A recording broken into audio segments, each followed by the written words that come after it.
Episode के starting में हम देखते हैं कि मिंग्यू दुखी होकर ब्रिज पर खड़े होकर गाना सुन रही होती है। तभी वांग यन आता है। उसे लगता है कि वो पानी में कूदने जा रही है। वो उसे पीछे खींच लेता है। वो उसका मूड लिफ्ट करने की कोशिश करता है तो स्टोन फेंकते फेंकते मिंग्यू का मूड ठीक हो जाता है। वांग यन उसे बोलता है कि मूव ऑन करना जरूरी नहीं, बल्कि उसके लिए जिसे पसंद करते हो उसका दोस्त बन के रहना काफी है। नेक्स्ट सीन में मिंग्यू यांगजी के पास जाती है जो अम्ब्रेला से खेल रही होती है। वो उसे पूछती है कि किसने दी, जैंग ने। तो यांगजी बोलती है कि उसे सड़क पर मिली। तो मिंग्यू बोलती है कि उसने मान लिया। फिर वो उसे बताती है कि वो जैंग को पसंद नहीं करती। वो बीजिंग यूनिवर्सिटी जाएगी और जैंग के ग्रेड्स के साथ वो कभी भी वहाँ नहीं जा पाएगा। उसने सोच लिया है वो दोनों कभी भी साथ नहीं हो सकते। फिर वो यांगजी को मूवी टिकट्स देकर उसे जैंग को रोमांटिक मूवी पर ले जाने का बोलती है और अगर वो जाएगा तो उसे उसका आंसर मिल जाएगा कि वो उसे पसंद करता है या नहीं। वो घर जाकर मिंग्यू के अकॉर्डिंग मेकअप करके घर पर मिंग्यू के घर पढ़ने का बोलकर जाती है। तो थिएटर पहुंचकर जैंग उसे देखकर डर जाता है और तभी वहाँ वांग यन आता है जो उसे देखकर हंसने लगता है। यांगजी गुस्सा होकर जैंग से पूछती है वांग यन क्यों आया है। तो वो बोलता है कि वो दोनों साथ में गेम खेल रहे थे तो वो भी आ गया। तो यांगजी गुस्सा होकर अंदर चली जाती है। थिएटर में वांग यन यांगजी और जैंग के बीच बैठता है। उसे बहुत ऑकवर्ड लगता है। तभी जैंग को कॉल आता है और वो वॉशरूम का बहाना मारकर वांग यन को साथ लेकर जाता है। नेक्स्ट सीन में यांगजी दौड़कर घर पहुंचती है तो जैंग, ग्वानचाओ और वांग यन तीनों को चोट लगी हुई थी और उसका मेकअप देखकर सब शॉक हो जाते हैं। और मिंग्यू बोलती है कि क्या उसने उसके लेसन से कुछ नहीं सीखा। यांगजी उनसे पूछती है कि उन तीनों को क्या हुआ। तो ग्वानचाओ बोलता है कि कुछ लोग यिफी को हरास कर रहे हैं। तो ग्वानचाओ ने जैंग और वांग यन को मदद के लिए बुलाया था। तो यांगजी जैंग पर उसे ना बुलाने पर गुस्सा करती है। फिर सब कमरे के बाहर चले जाते हैं और यांगजी जैंग की चोट पर दवाई लगाती है। तो जैंग उसका चेहरा देखकर हंसने लगता है। तो यांगजी बोलती है कि क्या वो इतनी बुरी दिख रही है। तो जैंग बोलता है कि वो बिना मेकअप के 10,000 टाइम ज्यादा अच्छी लगती है। तो यांगजी खुश हो जाती है। फिर उसे दवाई लगाते लगाते याद आता है कि वो अम्ब्रेला वहाँ पर भूल गई है। वो अम्ब्रेला बहुत ढूंढती है और उसे कहीं नहीं मिलता और उसे अकेले रोने देने का बोलती है। फ्लैशबैक एंड होता है और यांगजी डिंगे को अम्ब्रेला की स्टोरी सुना रही होती है। डिंगे फिर से उसे पूछता है कि क्या जैंग को अम्ब्रेला मिला। तो यांगजी बोलती है बिल्कुल नहीं, उसे पता था कि वो उसकी ड्राइंग थी। तो डिंगे बोलता है फिर उसे कैसे समझ नहीं आया कि वो उसे पसंद करता है। तो यांगजी बोलती है शायद इसीलिए क्योंकि वांग यन को रोमांटिक मूवी देखने साथ लाया था इसीलिए। फिर डिंगे उसे हैंगशन सिटी के बारे में पूछता है। तो यांगजी बोलती है कि उसकी नजर में हैंगशन सबसे ब्रिलियंट सनशाइन जैसा है। वहीं दूसरी ओर यांग फैन ग्वानचाओ के ऑफिस टेबल पर उसकी और यिफी की फोटो देखती है। वांग यन घर की सफाई करता है तो उसे अलमीरा में यांगजी का अम्ब्रेला मिलता है। ग्वानचाओ घर पहुंचता है तो खाना खाते टाइम यांगफैन को अपसेट देखकर वो उससे वजह पूछता है। तो यांगफैन उसे फोटो दिखाकर उसे यिफी और उसके बारे में छुपाने की वजह पूछती है। वो उसे संभाल के रखे पुराने शूज जो उसे फेंकने नहीं देता। वेडिंग डे पर यांगजी के पास बचाई सीट और हर साल वॉन्टन शॉप के पेड़ के नीचे टाइम बिताने की वजह वो जब उसे पूछती है तो उसे उसके रिएक्शन से वो समझ जाती है कि वजह कोई और नहीं यिफी ही है। वो उसे पूछती है कि क्या वो हमेशा उसके दिल में रहेगी और वो उसे कभी रिप्लेस नहीं कर पाएगी। ये बोल के वो अंगूठी निकालकर घर छोड़कर चली जाती है। नेक्स्ट सीन में जैंग घर आता है तो घर साफ देख के बहुत खुश होता है। वांग यन उसे बोलता है कि उसने सारा कचरा घर से फेंक दिया है। तो वो भागकर अलमीरा खोलता है तो उसे अम्ब्रेला वहीं पर दिखती है जिसे देखकर वो चैन की सांस लेता है। फिर जैंग वांग यन को डिंगे के बारे में बताता है तो वांग यन उसे समझाता है कि उसे और यांगजी को कोई अलग नहीं कर सकता, वो टेंशन ना ले। तभी उसे यांगजी का कॉल आता है। नेक्स्ट सीन में यांगजी और जैंग रेस्टोरेंट में मिलते हैं तो यांगजी उसे पूछती है कि क्या उसे अम्ब्रेला ड्रॉ की थी। तो जैंग मान लेता है और कुछ पूछने ही वाला होता है कि यांगजी क्लियर कर देती है कि डिंगे उसका फेवरेट ऑथर है। वो उसको पसंद करती थी और अभी भी करती है, पर सिर्फ एक दोस्त की तरह। जिसे सुनकर जैंग चुप हो जाता है और बोलता है कि उसे कैसे पता कि वो क्या पूछने वाला था। तो यांगजी बोलती है कि पूरे हैंगशन में उससे ज्यादा उसे कोई नहीं जानता होगा। फिर वो उसे ग्रैंडमा के कॉल के बारे में बताती है और दोनों हैंगशन जाते हैं। ट्रेन में जैंग उससे पूछता है कि उसे दूसरी अम्ब्रेला क्यों नहीं चाहिए। तो यांगजी बोलती है कि उसे खोने के बाद उसे लगा कि वो इतनी प्रीसियस चीज संभाल नहीं पाई तो उसे वैसी दूसरी ग्रेट अम्ब्रेला अपने पास रखने का कोई हक नहीं। जिसे सुनकर जैंग को याद आता है कि कैसे उसने मूवी थिएटर के बाहर कितने दिनों तक इंतजार किया था,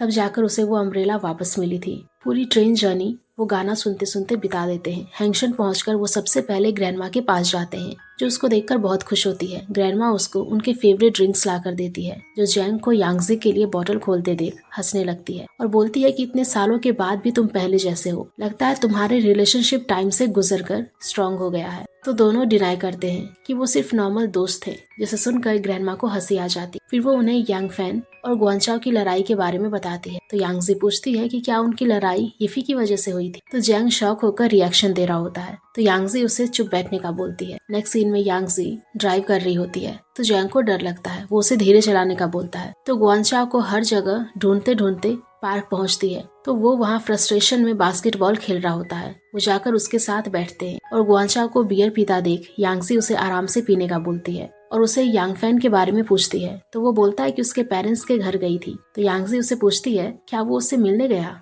कॉल किया या उससे माफी मांगी। उसे ना में मुंडी हिलाते हुए देख यांगजी उसे डांटने लगती है, तो जैंग उसे डांटने से रोकता है। गुआनचाओ बोलता है कि उसे लगता है कि उसने यांग फैन का विश्वास तोड़ा है, क्योंकि वो अभी भी यिफी को याद करता है। जिसे सुनकर यांगजी बोलती है कि वो भी उसे याद करती है। तो गुआनचाओ बोलता है दोनों बातें सेम नहीं है। जिसे सुनकर तीनों दुखी हो जाते हैं और कोई कुछ नहीं बोलता। तब गुआनचाओ घर जाता है, तो खाली घर देखकर उसकी नजर टेबल पर पड़ती है और दीवार पर लगी उनकी वेडिंग फोटो पर जाती है। गुआनचाओ को यिफी के साथ बिताया टाइम याद आता है कि कैसे वो उसके साथ मिलकर ग्रैंडमा और वॉन्टन शॉप की देखभाल करना चाहता था और कैसे रेस करते करते गुआनचाओ के गेम में जीतने पर यिफी ने प्राइज में उसे किस किया था, जिसके बाद वो बहुत खुश हो गया था। फिर फ्लैशबैक एंड होता है। गुआनचाओ कांच में अपना चेहरा देखकर रो रहा होता है।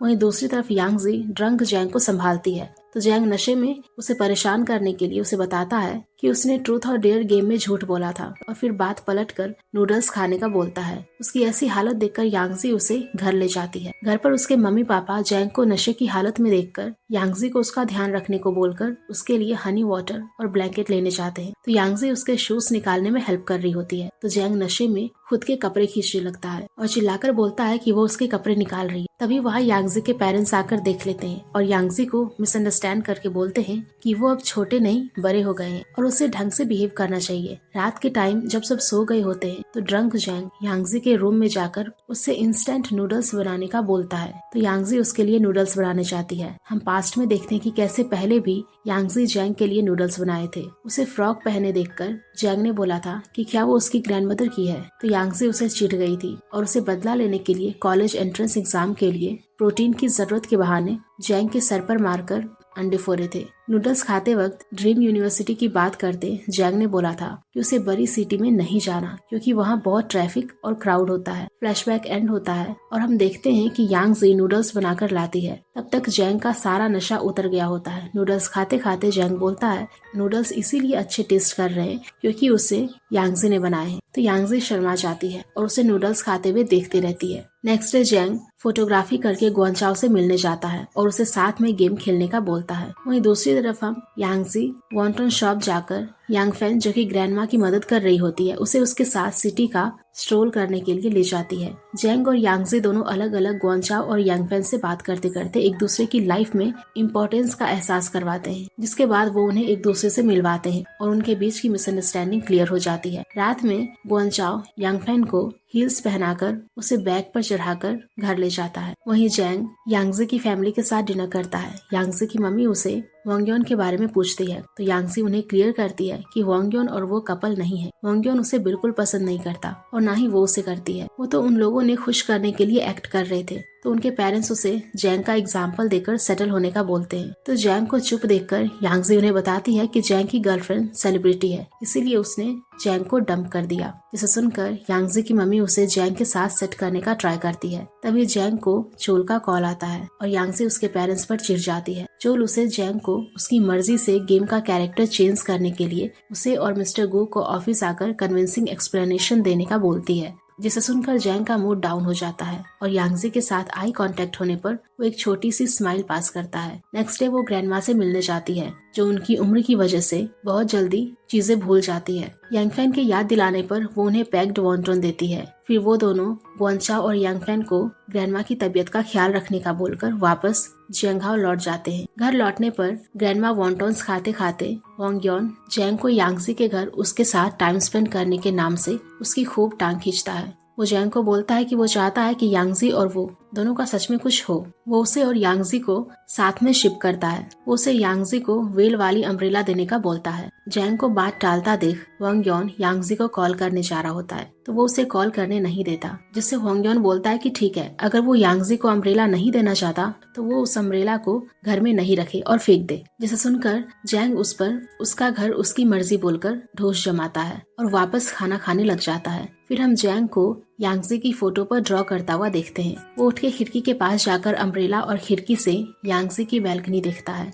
नेक्स्ट डे ऑफिस में जैंग येरेन यांगजी को मैच मेकर आर्टिकल रिव्यू करने का बोलती है, तो उसका नाम येरेन के नाम के पहले देखकर यांगजी उसे ऐसा करने की वजह पूछती है। तो येरेन बोलती है कि उसकी वजह से ये आर्टिकल पूरा हुआ, वरना वो तो कब का ये टॉपिक छोड़ देती। तो यांगजी उसका नाम ऊपर आना डिजर्व करती है। येरेन उसे उसके कॉन्ट्रैक्ट के रिन्यूअल प्रोसेस के बारे में बताती है, जिसे सुनकर यांगजी बहुत खुश होती है। तभी वहाँ एडिटर चीफ आते हैं, तो येरेन उनसे लीव पर उसके बेटे के साथ टाइम स्पेंड करने के लिए वेकेशन पर जाने का बोलती है और यांगजी को उसकी एब्सेंस में काम संभालने का बोलकर वहाँ से चली जाती है। उसके जाने पर एडिटर चीफ यांगजी को डिंगे की बायोग्राफी रिपोर्ट का पूछते हैं, तो यांगजी बोलती है कि वो ऑलमोस्ट कंप्लीट हो गई है, तो वो उसे जल्दी करने का बोल के चले जाते हैं। ऑफिस में जैंग और मिस्टर गू कैरेक्टर को लेकर सेम डिसीजन पर नहीं आ पाते, तो जैंग गुस्सा होकर वहाँ से काम छोड़ने का बोलकर पैक करने चला जाता है। नेक्स्ट सीन में चोल यांगजी को कॉल करके उसे जैंग और कंपनी के बीच के कॉन्फ्लिक्ट के बारे में बताती है और उसे जैंग को समझाने का बोलती है। यांगजी जैंग से मिलने उसके ऑफिस जाती है, तो वो उसे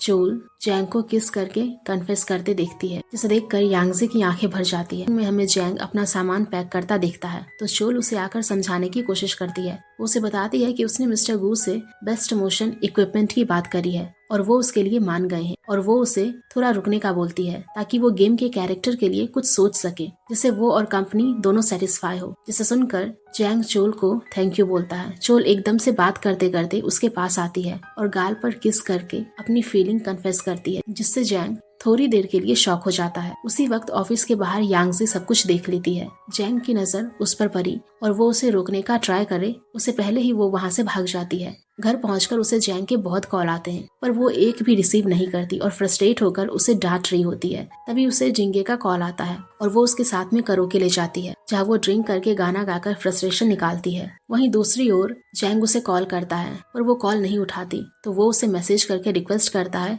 कि उसे एक बार एक्सप्लेन करने का मौका दे। यांगजी डिंगे को बताती है कि वो डरती है कि अगर वो जैंग को बता देगी तो उनकी दोस्ती पर असर पड़ेगा, और नहीं बताएगी तो वो किसी और का हो जाएगा। नेक्स्ट सीन में डिंगे यांगजी को सही सलामत उसके घर छोड़ने आता है। उसके जाने के बाद यांगजी को जैंग का कॉल आता है, तो कॉल उठाने पर जैंग को पता चलता है कि यांगजी ने पी रखी है और वो होश में नहीं है। बात करते करते वो सोफा पर से गिर जाती है, तो जैंग भागकर उसके घर पहुंचता है और उसे बोलता है कि वो आसपास था। उसे ब्लिंक करता देख यांगजी को डाउट होता है कि वो इतनी जल्दी कैसे पहुंच गया। हम फ्लैशबैक में जाते हैं जब एक बार यांगजी के पैर में चोट लगी थी और उसने जैंग को मदद के लिए रोते रोते कॉल किया था। तो जैंग गेम खेल रहा था और उसको लगा कि यांगजी मजाक कर रही है। उसके बाद बाकी सब दोस्तों ने मिलके जैंग से यांगजी की बहुत सेवा करवाई थी। फिर फ्लैशबैक एंड होता है। जैंग यांगजी की चोट चेक कर रहा होता है, तो नशे में यांगजी उसे परवेज समझकर उसकी पिटाई कर देती है। यांगजी के होश में आने के बाद वो बात कर रहे होते हैं, तो यांगजी उसे बोलती है कि उन्हें एक दूसरे से डिस्टेंस मेंटेन करनी चाहिए। वो समझ सकती है कि अगर वो चोल को पसंद करता है तो वो एक अच्छी लड़की है। तो जैंग क्लियर करता है कि वो चोल को पसंद नहीं करता, वो तो उसने उसे एकदम से किस कर दिया था और उसने उसको ऑलरेडी रिजेक्ट कर दिया है। यांगजी से मिसअंडरस्टैंडिंग क्लियर करने के बाद वो यांगजी से उसके ऑफिस आने की वजह पूछता है, तो यांगजी बताती है कि उसे कैरेक्टर डिजाइन के कॉन्फ्लिक्ट के बारे में पता चला था। यांगजी उसको बोलती है कि अगर वो ये सब उनकी बेट की वजह से कर रहा है तो वो उसकी नजर में वो बेट कब की जीत चुका है और एक बहुत अच्छा गेम डिजाइनर है। फिर हम फ्लैशबैक देखते हैं जिसमें जैंग ने यांगजी के लिए गेम बनाया था, जिसमें उसके लास्ट लेवल क्लियर करने पर एंड में उसके लिए प्राइज था। फिर फ्लैशबैक एंड होता है जब जैंग फ्लस्टर होकर वहाँ से चला जाता है, तो उसके जाने के बाद यांगजी विस्पर करती है न सिर्फ उसने सारी लेवल्स पार कर ली बल्कि उसे प्राइज भी मिल चुका है। नेक्स्ट सीन में जैंग घर पहुंचता है, तो उसके अजीब बिहेवियर को देखकर वांग को डाउट होता है कि वो उसकी टांग खींचता है। नेक्स्ट डे जैंग यांगजी को डिनर के लिए इनवाइट करता है और शाम को वो रेस्टोरेंट में रिजर्वेशन करके उसका वेट कर रहा होता है। यांगजी घर से निकल ही रही होती है, तभी वहाँ डिंगे आकर उसे बिना बताए कहीं ले जाता है। वहाँ पहुँचने पर यांगजी का फोन बिल्कुल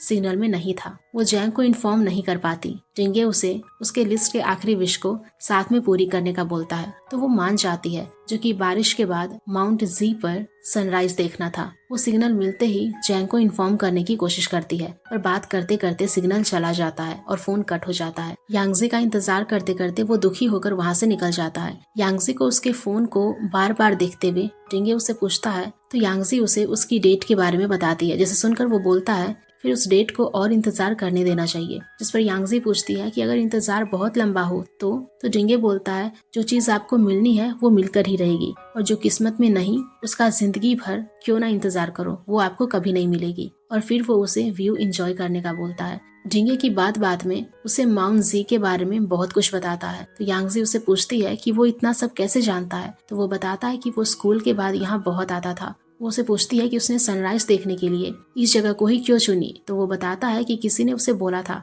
कि माउंट जी का सनराइज बहुत सुंदर है और वो उसकी आंखों से उसे देखना चाहता था। क्या पता वो आज लकी है कि नहीं। जिसे सुनकर यांगजी बोलती है कि वो जरूर है, और दोनों आसमान की ओर देखते हैं। वहीं दूसरी ओर जैंग घर में टेंस होकर यांगजी को कॉल लगाने की कोशिश करता रहता है, पर कॉल नहीं लगता और वो काम करने लगता है। फिर हम फ्लैशबैक देखते हैं कि जैंग ग्वांगझाओ और यिफी की एक सिटी में यूनिवर्सिटी सेलेक्ट करने की बात सुनता है। तभी उनकी एक क्लासमेट उन्हें चिढ़ाती है कि जो लोग एक दूसरे को पसंद करते हैं वो एक ही सिटी में यूनिवर्सिटी जाते हैं। फिर वो टीचर्स ऑफिस में यांगजी का यूनिवर्सिटी सिलेक्शन फॉर्म में बीजिंग देखकर नाराज हो जाता है, और जब यांगजी उससे बात करने का ट्राई करती है वो उसे इग्नोर करके चला जाता है। फिर शाम को वॉन्टन शॉप पर जैंग को छोड़कर सब होते हैं और वो अपनी अपनी ड्रीम यूनिवर्सिटी के बारे में बात बता रहे होते हैं। यांगजी का टर्न आता है तो वो काम का बोलकर साइकिल लेकर वहाँ से चली जाती है। वो जैंग से मिलने जाती है तो उसके खूब ट्राई करने पर भी वो ईयरफोन लगाकर उसकी आवाज को नजरअंदाज कर देता है, तो यांगजी वहाँ से दुखी होकर चली जाती है। उस दिन के बाद जैंग वांगयोन के साथ पढ़ने लगता है और उसके ग्रेड्स में इम्प्रूवमेंट दिखाई देने लगते हैं। इसके बाद वो खुश हो जाता है। फिर फ्लैशबैक एंड होता है और हम प्रेजेंट में देखते हैं यांगजी और डिंगे माउंट जी पर सनराइज का इंतजार कर रहे होते हैं। यांगजी के उसकी डाइंग लिस्ट के बारे में पूछने पर डिंगे उसे बताता है कि चेस खेलना, रोलर कोस्टर पर राइड करना और ये सारी चीजें करना उसकी विश नहीं थी। वो उसे बताता है कि उसने उससे पूछा था कि उसकी अपकमिंग बुक कब आ रही है। वो बोलता है कि उसने शुरू तो बहुत पहले कर दिया था पर वो कभी उसे लिख नहीं पाया। वो बोलता है कि वो उसे बहुत एनवी करता है कि हैंगशन में उसके इतने सारे दोस्त थे, और सबसे ज्यादा वो एनवी करता है जैंग को। जिसे सुनकर यांगजी चुप हो जाती है, जिसके बाद डिंगे बात कंप्लीट नहीं करता और उनकी विशेस पूरी करने में हेल्प करने के लिए वो यांगजी को थैंक यू बोलता है। तभी सनराइज होता है और वो दोनों व्यू एंजॉय करते हैं। जैंग वांगयोन दोनों बैठकर ब्रेकफास्ट करते हैं तो वांगयोन जैंग को मिंगयू कंपनी में इंटरव्यू का बताता है। जैंग वांगयोन को खिड़की से जाता देख रहा होता है तो डिंगे और यांगजी दिखते हैं। घर पहुंचकर यांगजी जैंग को कॉल ट्राई करती है और उसका फोन नहीं लगता। वहीं मिंगयू के ऑफिस में गोके और वांगयोन जाता हुआ दिखाई देता है। वहीं जैंग के बारे में पूछने पर यांगजी उसके ऑफिस जाती है तो उसे वहाँ चोल मिलती है जो उसे एक्सप्लेनेशन देना चाहती है। तो यांगजी बोलती है कि उसे सब पता है और वहाँ से चली जाती है। यांगजी वांगयोन को बातों में उलझाकर उसे जैंग के बारे में पूछने का ट्राई करती है तो वांगयोन के कुछ भी ना बताने पर वो उसे याद दिलाती है कि कैसे वो स्कूल में भी जैंग के साथ मिलकर उसे झूठ बोलता था। फ्लैशबैक में हम देखते हैं कि स्कूल में जैंग के इग्नोर करने पर यांगजी वांगयोन को इमोशनल ब्लैकमेल करती है तो वांगयोन उसे जैंग के टेस्ट पेपर दिखाकर बताता है कि जैंग उसके साथ बीजिंग यूनिवर्सिटी जाने के लिए पढ़ाई कर रहा है, और उसे जब भी नींद आती है वो पेपर पर वेल ड्रॉ करता है, जिसे देखकर उसे नींद नहीं आती। जिसे देखकर यांगजी को रोना आ जाता है और वो वहाँ से भाग जाती है और जैंग को खिड़की पर खड़ा होकर देखकर खुश होती है। जैंग उठता है तो उसे उसके पास मिल्क रखा मिलता है, जिसे देखकर वो समझ जाता है कि वो उसे यांगजी ने ही दिया है। स्कूल से जाते वक्त यांगजी जैंग के साथ जाती है और उसे हमेशा फॉलो करने का प्रॉमिस करती है। देखते देखते फाइनल एग्जाम हो जाती है और रिजल्ट आ जाते हैं, जिसमें जैंग का स्कोर उतना अच्छा नहीं रहता और यांगजी का बीजिंग यूनिवर्सिटी में हो जाता है। जैंग स्कोर देखकर दुखी हो जाता है। उसकी माँ उसे साथ में यूके जाने का बोलती है तो वो और भी ज्यादा नाराज हो जाता है। नेक्स्ट डे उसके सब दोस्त उसे यूके जाने के लिए मनाते हैं ताकि वो अच्छे से कॉलेज जा सके, और वो बोलता है कि उसे कॉलेज जाने की जरूरत नहीं है, वो या तो साइबर कैफे या तो कोई स्पोर्ट गेमिंग कंपनी ज्वाइन करेगा। जिसे सुनकर यांगजी बोलती है कि उसकी लाइफ में वो जो करना चाहता है वो करे, और फिर वहाँ से चली जाती है। जैंग यांगजी के साथ उसके घर जाता है तो खाने के वक्त यांगजी जान करके उसके साथ रूडली बिहेव करती है और टेबल से उठकर कमरे में जाती है। जैंग के जाने की आवाज आने पर उसे याद आता है कि कैसे जैंग की माँ ने उसे जैंग को मनाने की रिक्वेस्ट करी है, जिसकी वजह से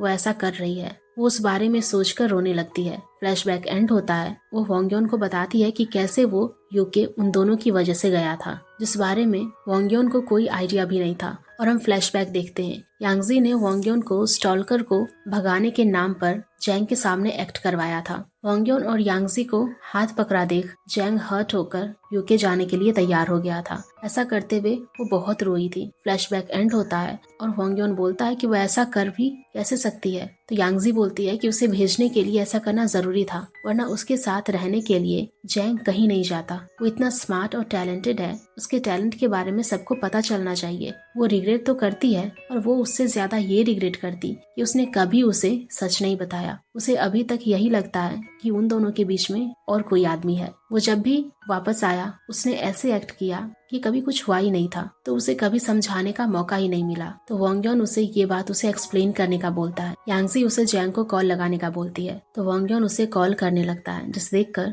वो उसका झूठ पकड़ लेती है। नेक्स्ट सीन में जैंग उसे मिलने आता है, तो यांगजी को वहाँ देखकर वो जाने लगता है, तो वोंगयोन उसे पकड़कर बिठाता है। यांगजी उसे माफी मांगती है, तो नाराज जैंग नहीं मानता। सिचुएशन देखकर वोंगयोन उसे एक बार यांगजी को सुनने का बोलता है, तो यांगजी उसे पूरी सिचुएशन एक्सप्लेन करती है, पर जैंग अभी भी अपसेट होता है। वोंगयोन उन दोनों को लड़ाई करते देख रोककर यांगजी को बोलता है वो आज भी वही कर रही है जो वो पहले करती थी। उसे जैंग को यूके भेजने के लिए उसे बकरा बनाया, उसे चलेगा, पर अब उसे ये सारी बातें क्लियर कर लेनी चाहिए। तो यांगजी चुप हो जाती है। तभी जैंग बोलता है कि वो सब ऑलरेडी जानता है। जिसे सुनकर वोंगयोन शॉक होकर पूछता है वो सब जानता है, और यांगजी उसे शॉक होकर देख रही होती है। जैंग बताता है कि उसे सब पता था, और वो गुस्सा था कि उसने उसे यूके भेजने के लिए ये तरीका यूज किया, और इस बात पर यकीन नहीं रखा कि वो साथ मिलकर उस सिचुएशन को फेस कर सकते थे। उसने उसका प्रॉमिस ब्रेक किया कि वो उसे हमेशा फॉलो करेगी। वो नाराज था, इसीलिए उसने 12 सालों में एक बार भी उसे कांटेक्ट नहीं किया। यांगजी के माफी मांगने पर वो बोलता है कि अब इन सब बातों से कोई फर्क नहीं पड़ता, और वो अभी भी कल वाली बात पर गुस्सा है, तो वो उसके साथ बैठकर कॉफी नहीं पी सकता और वहाँ से चला जाता है। ये सब सुनकर यांगजी को रोना आ जाता है। यांगजी घर पर दुखी होती है और जैंग की पुरानी फोटो पर ग्रज रखने पर उसके गिफ्ट में दिए ग्लोब को देखकर ग्लोब पर फ्रस्ट्रेशन निकाल रही होती है, तो ग्लोब गिरकर टूट जाता है। नेक्स्ट सीन में यांगजी जैंग के ऑफिस में मीटिंग में पहुंचती है और उनके सामने ग्लोब से निकले पॉपी कैंडी कैरेक्टर की ड्राइंग दिखाती है, जिसे देखकर जैंग को याद आता है कि कैसे उसने यांगजी को इमेजिन करके वो ड्रॉ करा था और उसे ग्लोब में बंद करके उसे गिफ्ट करा था। सब लोगों को Poppy Candy as a character अच्छी लगती है और दोनों पार्टी सेटिस्फाई हो जाते हैं। मीटिंग के बाद दोनों मिसअंडरस्टैंडिंग सॉल्व कर लेते हैं। वो उसे बताता है उसने नाम पॉपिंग कैंडी इसीलिए रखा क्योंकि वो कभी एक जगह नहीं टिकती, हमेशा कूदती रहती है, जैसे कि पैरों में स्प्रिंग लगी हो। जैंग के पूछने पर कि उसे ड्राइंग कैसे मिले, वो उसे बताती है कि जब वो गुस्सा होकर ग्लोब को मार रही थी तो वो गिर के टूट गया